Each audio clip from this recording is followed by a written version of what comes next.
L'huile sur bois, la Sainte Seine, fut créée en 1945, pendant que la sculpture demeurait en tant qu'émigrant en Suisse.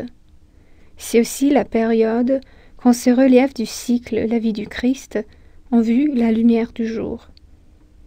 La composition est d'une forme traditionnelle. La surface de la table se positionne parallèlement avec le bord d'en bas et celui d'en haut. Et alors, le Christ et les apôtres se réunissent tout autour. Pourtant, Meštrović fait usage d'une spécifique manière d'aborder les personnages. Des visages dramatiques, intenses, surgissent de la couche pastel presque monochrome.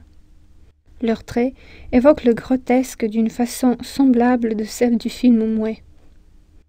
En observant la peinture, il est facile d'imaginer une atmosphère assez gaie régnant autour de la table, une atmosphère qui est loin de la solennité calme de Léonard. On s'aperçoit que tous les visages, même celui du Christ, sont émus. On y trouve de l'étonnement, du courroux, du mécontentement et de la tristesse, surtout sur les figures des apôtres tournés vers l'observateur. Lorsque chez autres, c'est l'attitude physique, le dos courbe et le cou enfoncé dans les épaules qui traduisent leur état d'âme.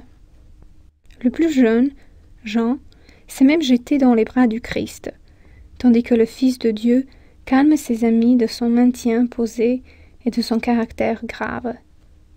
La Sainte Seine, dans l'interprétation de Meštrović, n'est qu'une confrontation dramatique entre le divin et l'humain.